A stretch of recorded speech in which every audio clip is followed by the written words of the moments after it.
ಎಲ್ಲರಿಗೂ ನಮಸ್ಕಾರ. ಇಂದಿನ ನಮ್ಮ ಚರ್ಚೆಗೆ ಸ್ವಾಗತ. ಇವತ್ತು ನಮ್ಮ ಮುಂದಿರೋದು ಒಂದು ತುಂಬಾನೇ ವಿಶೇಷವಾದ ಆಕರ, ಸಂಧ್ಯಾವಂದನೆಯ ಅಂತರಂಗ ಅಂತ. ಇದು ಒಂದು ದೊಡ್ಡ ಗ್ರಂಥದ ಕೆಲವು ಆಯ್ದ ಭಾಗಗಳು. ಹೌದು, ನಮಸ್ಕಾರ. ಇದನ್ನ ವಿಜೇಂದ್ರ ರಾಮನಾಥ ಭಟ್ರು ಬರೆದಿರೋದು. ಮೂಲತಃ ಇದು ಸಂಧ್ಯಾವಂದನೆ ಅನ್ನೋ ಒಂದು ದೈನಂದಿನ ಆಚರಣೆ ಬಗ್ಗೆ ಇರುವ ಒಂದು ಆಳವಾದ ಅಧ್ಯಯನ. ಅದೇ ನನಗೆ ಬಹಳ ಆಶ್ಚರ್ಯ ತಂದಿದ್ದು. ನೋಡಿ, ಸಂಧ್ಯಾವಂದನೆ ಅನ್ನೋದು ಪ್ರತಿದಿನ ಮಾಡುವ ಒಂದು ಆಚರಣೆ ಅಲ್ವಾ? ಹೌದು. ಅದ್ರ ಬಗ್ಗೆ ಒಬ್ರು ಇಷ್ಟೊಂದು ದೊಡ್ಡ ಹಲವು ಸಂಪುಟಗಳ ಗ್ರಂಥವನ್ನೇ ಯಾಕೆ ಬರಿಬೇಕು? ಇದರ ಹಿಂದಿನ ಉದ್ದೇಶವಾದರೂ ಏನು? ಇವತ್ತು ನಾವು ಇದನ್ನೇ ಸ್ವಲ್ಪ ಆಳವಾಗಿ ನೋಡೋಣ ಅಂತಿದ್ದೇವೆ. ಖಂಡಿತ. ಯಾಕಂದ್ರೆ ಈ ಗ್ರಂಥ ಕೇವಲ ಕ್ರಿಯೆಗಳ ಪಟ್ಟಿಯಲ್ಲ, ಅದಕ್ಕಿಂತ ಹೆಚ್ಚಿನದನ್ನ ಹೇಳೋಕೆ ಪ್ರಯತ್ನಿಸ್ತೆ. ಸರಿ, ಹಾಗಾದ್ರೆ ನೇರವಾಗಿ ವಿಷಯಕ್ಕೆ ಬರೋಣ. ಮೊದಲಿಗೆ ಈ ಗ್ರಂಥದ ಹಿನ್ನೆಲೆ ಏನು? ಇದೊಂದು ಕೇವಲ ಅಕಾಡೆಮಿಕ್ ಗ್ರಂಥನಾ ಅಥವಾ ಇದ್ರ ಹಿಂದೆ ಬೇರೆ ಏನಾದ್ರೂ ಪ್ರೇರಣೆ ಇದೆಯಾ? ನಮ್ಮ ಆಕರಗಳ ಪ್ರಕಾರ ಇದೊಂದು ಕೇವಲ ಶೈಕ್ಷಣಿಕ ಕೆಲಸ ಅಂತ ಹೇಳೋಕ್ಕಾಗಲ್ಲ.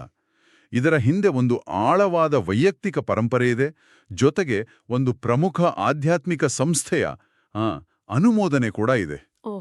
ಲೇಖಕರ ತಂದೆ ವೇದಮೂರ್ತಿ ರಾಮನಾಥ ಭಟ್ರು ಅಂತ. ಅವರು ತಮ್ಮ 14ನೇ ವಯಸ್ಸಿನಿಂದ ಜೀವನ ಪರ್ಯಂತ ಅರ್ಚಕರಾಗಿ ಸೇವೆ ಸಲ್ಲಿಸಿದವರು. 14ನೇ ವಯಸ್ಸಿನಿಂದಲೇ? ಹೌದು. ಹಾಗಾಗಿ ಇದೊಂದು ವೈಯಕ್ತಿಕ ಶ್ರದ್ಧೆಯ ಫಲ ಅಂತ ಹೇಳ್ಬೋದು, ಒಂದು ಸಮರ್ಪಣೆಯ ಭಾವ. ತಲೆಮಾರುಗಳಿಂದ ಬಂದ ಒಂದು ಭಕ್ತಿ, ಒಂದು ಸಮರ್ಪಣೆ ಈ ಗ್ರಂಥದ ಹಿಂದೆ ಕೆಲಸ ಮಾಡಿದೆ. ಖಂಡಿತ. ಅಷ್ಟೇ ಅಲ್ಲ, ಗೌಡ ಸಾರಸ್ವತ ಬ್ರಾಹ್ಮಣ ಸಮುದಾಯದ ಪವಿತ್ರ ಕೇಂದ್ರವಾದ ಶ್ರೀ ಸಂಸ್ಥಾನ ಗೋಕರ್ಣ ಪರ್ತಗಾಳಿ ಜೀವೋತ್ತಮ ಮಠ ಇದೆಯಲ್ಲ, ಅದರ ಪೀಠಾಧಿಪತಿಗಳಾದ ಶ್ರೀಮದ್ ವಿದ್ಯಾಧೀಶ ತೀರ್ಥ ಸ್ವಾಮೀಜಿಯವರ ಆಶೀರ್ವಾದ ಮತ್ತು ಮಾರ್ಗದರ್ಶನ ಎರಡೂ ಈ ಗ್ರಂಥಕ್ಕಿದೆ.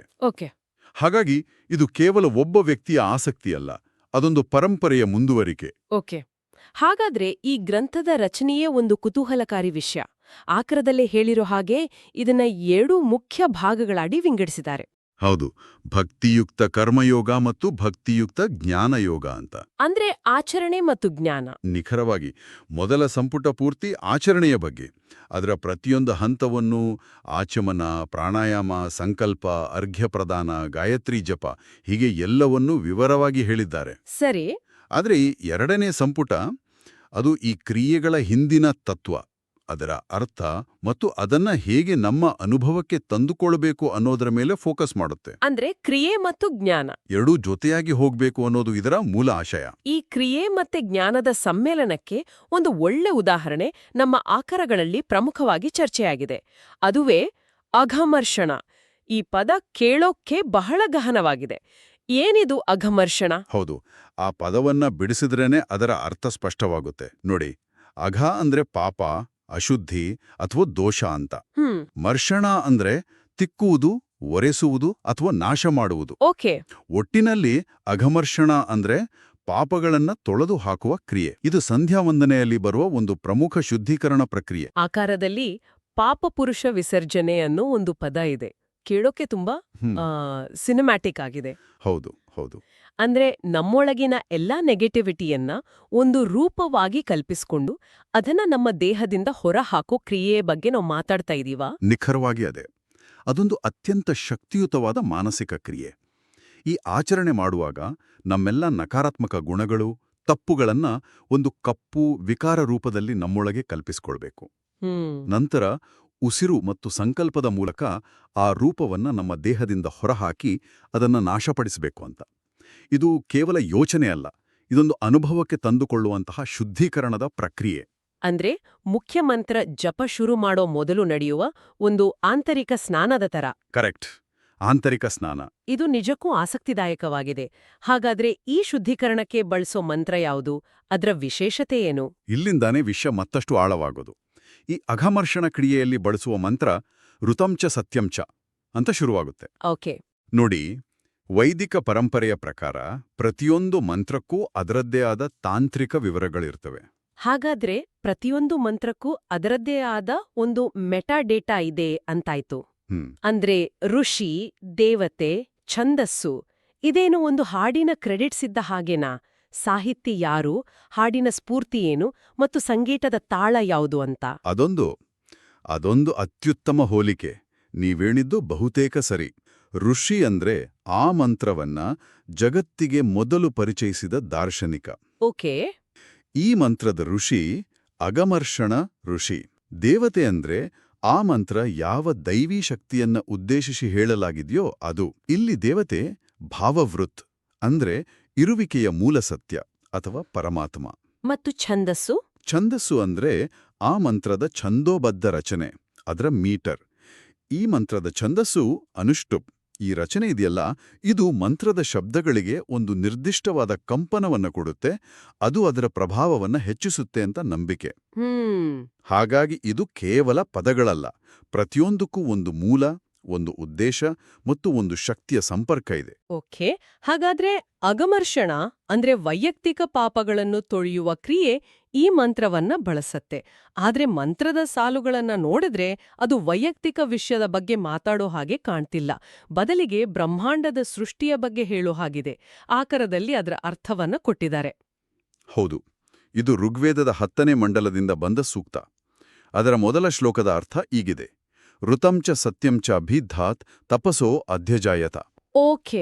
ಅಂದ್ರೆ ತನ್ನ ತಪಸ್ಸಿನಿಂದ ಬೆಳಗುತ್ತಿರುವ ಪರಬ್ರಹ್ಮನಿಂದ ಋತ ಮತ್ತು ಸತ್ಯ ಹುಟ್ಕೊಂಡ್ನು. ಒಂದು ನಿಮಿಷ. ಋತ ಅಂದ್ರೆ ವಿಶ್ವದ ನಿಯಮ, ಕಾಸ್ಮಿಕ್ ಆರ್ಡರ್. ಸತ್ಯ ಅಂದ್ರೆ ಟ್ರೂತ್. ಸೃಷ್ಟಿಯ ಆರಂಭದಲ್ಲೇ ಭೌತಿಕ ವಸ್ತುಗಳ ಬದಲು ಈ ತಾತ್ವಿಕ ಪರಿಕಲ್ಪನೆಗಳು ಹುಟ್ಟಿದುವಂತಾಯ್ತು. ಇದು ಸ್ವಲ್ಪ ವಿಚಿತ್ರ ಅನಿಸುತ್ತೆ. ನಾನು ಮೊದಲು ಸಾಗರ, ಭೂಮಿ ಇತ್ಯಾದಿ ಭೌತಿಕ ವಸ್ತುಗಳು ಸೃಷ್ಟಿಯಾದವು ಅಂದ್ಕೊಂಡಿದ್ದೆ. ಸತ್ಯ ಮತ್ತೆ ನಿಯಮದಂತಹ ಅಮೂರ್ತ ತತ್ವಗಳು ಭೌತಿಕ ಜಗತ್ತಿಗಿಂತ ಮೊದಲು ಯಾಕೆ ಹುಟ್ಟಬೇಕು? ಇದೊಂದು ಅತ್ಯುತ್ತಮ ಪ್ರಶ್ನೆ. ಇದರ ಹಿಂದಿನ ತತ್ವವೇ ಅದು. ಯಾವುದೇ ಭೌತಿಕ ಸೃಷ್ಟಿ ನಡೆಯೋ ಮೊದಲು ಅದರ ಅಡಿಪಾಯವಾಗಿ ಒಂದು ನಿಯಮ ಮತ್ತು ಒಂದು ಸತ್ಯ ಇರಬೇಕು. ಒಂದು ನೀಲನಕ್ಷೆ ತರಹನ ನಿಖರವಾಗಿ ಒಂದು ಬ್ಲೂ ಪ್ರಿಂಟ್. ಆ ನೀಲನಕ್ಷಿಯೇ ಋತ ಮತ್ತು ಸತ್ಯ. ಆನಂತರ ಮಂತ್ರ ಹೇಳುತ್ತೆ, ತತೋ ರಾತ್ರಿ ಅಜಾಯತ ಅಂದ್ರೆ ರಾತ್ರಿ ಹುಟ್ಟಿತು, ಅಂದ್ರೆ ಕಾಲದ ಆರಂಭವಾಯಿತು. ಸರಿ. ನಂತರ ತತಃ ಸಮುದ್ರೋ ಅರ್ಣವಃ ಅಂದ್ರೆ ನೀರು ತುಂಬಿದ ಸಮುದ್ರ ಹುಟ್ಟಿತು, ಅಂದ್ರೆ ಭೌತಿಕ ಜಗತ್ತಿನ ಸೃಷ್ಟಿ ಶುರುವಾಯಿತು. ಓಕೆ, ಇದು ಅರ್ಥವಾಯಿತು. ಆದ್ರೆ ನನ್ನ ಮೂಲ ಪ್ರಶ್ನೆಗೆ ಮತ್ತೆ ಬರ್ತೀನಿ. ಬ್ರಹ್ಮಾಂಡದ ಸೃಷ್ಟಿ ಬಗ್ಗೆ, ವಿಶ್ವದ ನಿಯಮದ ಬಗ್ಗೆ, ಸತ್ಯದ ಬಗ್ಗೆ ಇರುವ ಇಷ್ಟು ದೊಡ್ಡ ಮಟ್ಟದ ಮಂತ್ರಕ್ಕೂ ಒಬ್ಬ ವ್ಯಕ್ತಿಯ ಪಾಪಗಳನ್ನ ತೊಳೆಯುವಂತಹ ವೈಯಕ್ತಿಕ ಕ್ರಿಯೆಗೂ ಏನು ಸಂಬಂಧ? ಇದು ಹೇಗೆ ಕೆಲಸ ಮಾಡುತ್ತೆ? ಇದರ ಹಿಂದಿನ ಆಲೋಚನೆಯೇ ಈ ಆಚರಣೆಯ ತಿರುಳು. ಪಾಪ ಅಥವಾ ಅಶುದ್ಧಿ ಅಂದ್ರೆ ಏನು? ಅದು ಆ ಮೂಲಭೂತವಾದ ವಿಶ್ವ ನಿಯಮದಿಂದ, ಅಂದ್ರೆ ಋತದಿಂದ ಮತ್ತು ಸತ್ಯದಿಂದ ಆದ ಒಂದು ಸಣ್ಣ ವಿಚಲನೆ ಅಷ್ಟೇ. ನಾವು ಮಾಡಿದ ತಪ್ಪುಗಳು, ಆಡಿದ ಸುಳ್ಳುಗಳು ಇವೆಲ್ಲವೂ ಆ ಬ್ರಹ್ಮಾಂಡದ ಸಾಮರಸ್ಯಕ್ಕೆ ಉಂಟುಮಾಡುವ ಸಣ್ಣ ಅಡಚಣೆಗಳು. ಒಂದು ನಿಮಿಷ. ಇದು ಅದ್ಭುತವಾಗಿದೆ. ಅಂದ್ರೆ ನಮ್ಮ ತಪ್ಪುಗಳ ಬಗ್ಗೆ ಯೋಚಿಸಿ ಕ್ಷಮೆ ಕೇಳೋದಷ್ಟೇ ಅಲ್ಲ, ಬದಲಿಗೆ ನಮ್ಮ ವೈಯಕ್ತಿಕ ತಪ್ಪನ್ನ ಇಡೀ ಬ್ರಹ್ಮಾಂಡದ ಸೃಷ್ಟಿಯ ಕ್ಯಾನ್ವಾಸ್ನಲ್ಲಿ ಒಂದು ಸಣ್ಣ ಚುಕ್ಕೆಯಾಗಿ ನೋಡೋ ಹಾಗೆ ಮಾಡೋದು. ಇದೊಂದ್ ರೀತಿ ಬ್ರಹ್ಮಾಂಡದ ದೃಷ್ಟಿಕೋನವನ್ನೇ ಒಂದು ಆಧ್ಯಾತ್ಮಿಕ ಚಿಕಿತ್ಸೆಯಾಗಿ ಬಳಸಿದ ಹಾಗೆ. ನಾನು ಸರಿ ಹೇಳ್ತಾ ಇದ್ದೀನಾ? ಅದೊಂದು ಪರಿಪೂರ್ಣವಾದ ಆಧುನಿಕ ಹೋಲಿಕೆ. It's a perspective shift. ಈ ಮಂತ್ರವು ನಾನು ಮತ್ತು ನನ್ನ ತಪ್ಪು ಅನ್ನೋ ಸಣ್ಣ ಚೌಕಟ್ಟಿನಿಂದ ನಮ್ಮನ್ನ ಹೊರಗೆ ತಂದು ಎಲ್ಲದರ ಮೂಲದ ಬಗ್ಗೆ, ಆ ಶುದ್ಧವಾದ ದಿವ್ಯವಾದ ಆರಂಭದ ಬಗ್ಗೆ ಧ್ಯಾನಿಸೋ ಹಾಗೆ ಮಾಡುತ್ತೆ. ಆ ಬೃಹತ್ ಸೃಷ್ಟಿಯ ಪ್ರವಾಹವನ್ನ ಮನಸ್ಸಿನಲ್ಲಿ ಮರುಸೃಷ್ಟ ಮಾಡಿಕೊಂಡಾಗ ನಮ್ಮ ವೈಯಕ್ತಿಕವಾದ ಸಣ್ಣ ಪುಟ್ಟ ದೋಷಗಳು, ಅಶುದ್ಧಿಗಳು ಅವು ಕೊಚ್ಚಿ ಹೋಗ್ತವೆ. ಇದು ಕೇಳೋಕೆ ಚೆನ್ನಾಗಿದೆ. ಆದ್ರೆ ಇವತ್ತಿನ ಆಧುನಿಕ, ಸ್ವಲ್ಪ ಸಂಶಯ ಪಡೋ ಕೇಳುಗರಿಗೆ ಇದು ಸ್ವಲ್ಪ ಅಸ್ಪಷ್ಟವಾಗಿ ಕಾಣಿಸ್ಬೋದು. ಹೌದು, ಅರ್ಥವಾಗುತ್ತೆ. ಅಂದ್ರೆ ಸಮುದ್ರದ ಸೃಷ್ಟಿಯ ಬಗ್ಗೆ ಜಪ ಮಾಡೋದ್ರಿಂದ ಒಬ್ಬರು ಹೇಳಿದ ಒಂದು ಸುಳ್ಳು ಹೇಗೆ ಮನಣೆಯಾಗುತ್ತೆ? ಈ ತತ್ವಶಾಸ್ತ್ರ ಹೇಗೆ ಒಂದು ಸ್ಪಷ್ಟವಾದ ಮಾನಸಿಕ ಪರಿಣಾಮವನ್ನು ಉಂಟುಮಾಡುತ್ತೆ? ಖಂಡಿತ. ಇದಕ್ಕೊಂದು ಉತ್ತಮ ಉದಾಹರಣೆ ಇದೆ. ಗಗನಯಾತ್ರಿಗಳು ಭೂಮಿಯನ್ನ ಬಾಹ್ಯಾಕಾಶದಿಂದ ನೋಡಿದಾಗ ಅವರಿಗೆ ಓವರ್ವ್ಯೂ ಎಫೆಕ್ಟ್ ಅನ್ನೋ ಒಂದು ಅನುಭವ ಆಗುತ್ತಂತೆ. ಓಹೋ, ಓವರ್ವ್ಯೂ ಎಫೆಕ್ಟ್. ಹೌದು. ಅಲ್ಲಿಂದ ನೋಡಿದಾಗ ದೇಶಗಳ ಗಡಿಗಳು, ಜನಾಂಗಗಳ ನಡುವಿನ ಜಗಳಗಳು ಎಲ್ಲವೂ ಅತ್ಯಂತ ಕ್ಷುಲ್ಲಕವಾಗಿ ಕಾಣಿಸ್ತಂತೆ. ನಮ್ಮ ಭೂಮಿಯ ಮೇಲಿನ ಸಮಸ್ಯೆಗಳು ಆ ಬ್ರಹ್ಮಾಂಡದ ವಿಸ್ತಾರದಲ್ಲಿ ಏನೂ ಅಲ್ಲ ಅಂತ ಅನಿಸ್ಬಿಡುತ್ತೆ.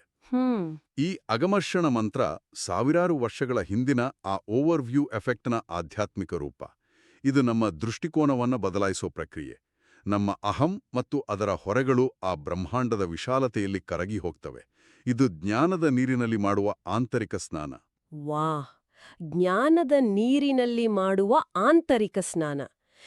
ಇದು ಅತ್ಯಂತ ಶಕ್ತಿಯುತವಾದ ಕಲ್ಪನೆ. ವೈಯಕ್ತಿಕ ಸಮಸ್ಯೆಯನ್ನ ಬ್ರಹ್ಮಾಂಡದ ದೃಷ್ಟಿಕೋನದಲ್ಲಿ ನೋಡೋದ್ರಿಂದ ಅದರ ತೀವ್ರತೆನೇ ಕಡಿಮೆ ಆಗುತ್ತೆ. ಹೌದು, ಮತ್ತು ಆ ಮೂಲಕ ನಾವು ನಮ್ಮ ಮೂಲ ಶುದ್ಧ ಸ್ವರೂಪಕ್ಕೆ ಮರಳುತ್ತೇವೆ ಅನ್ನೋದಿದರ ಹಿಂದಿನ ನಂಬಿಕೆ. ಹಾಗಾದ್ರೆ ಇಂದಿನ ನಮ್ಮ ಈ ಚರ್ಚೆಯನ್ನ ಒಮ್ಮೆ ಸಂಕ್ಷಿಪ್ತವಾಗಿ ನೋಡೋಣ. ಸಂಧ್ಯಾ ವಂದನೆ ಅನ್ನೋ ಒಂದು ದೈನಂದಿನ ಆಚರಣೆಯ ಆಳವನ್ನ ತಿಳಿಸೋ ಸಂಧ್ಯಾ ವಂದನೆಯ ಅಂತರಂಗ ಅನ್ನೋ ಗ್ರಂಥದಿಂದ ನಾವು ನಮ್ಮ ಚರ್ಚೆ ಶುರು ಮಾಡಿದ್ವಿ. ಆ ಗ್ರಂಥವು ಹೇಗೆ ಕರ್ಮಯೋಗ ಅಂದ್ರೆ ಆಚರಣೆಯಿಂದ ಜ್ಞಾನಯೋಗ ಅಂದ್ರೆ ತಿಳುವಳಿಕೆಯ ಕಡೆಗೆ ನಮ್ಮನ್ನ ಕರೆದೊಯ್ಯುತ್ತೆ ಅನ್ನೋದನ್ನ ನೋಡಿದ್ವಿ. ಹೌದು.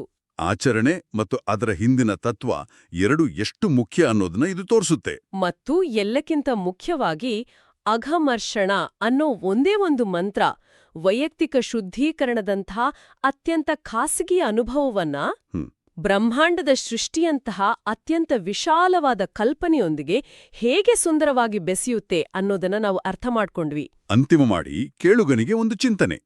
ಈ ಮಂತ್ರ ಋಗ್ವೇದದಿಂದ ಬಂದಿದೆ ಅಂತ ನಮ್ಮ ಆಕರದಲ್ಲಿ ಸ್ಪಷ್ಟವಾಗಿ ಹೇಳಲಾಗಿದೆ. ಹೌದು. ಅಂದ್ರೆ ಈ ಆಚರಣೆ ನಿನ್ನೆ ಮೊನ್ನೆ ಹುಟ್ಟಿದ್ದಲ್ಲ.